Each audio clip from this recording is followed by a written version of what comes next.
अपन दिल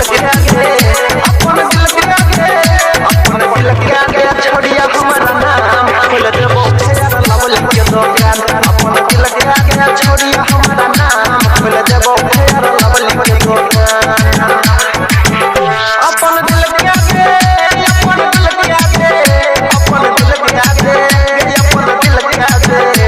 तोरा नहीं अपन जान खोल देबो फेयर लवली के दुकान अपन दिल के आगे छोड़िया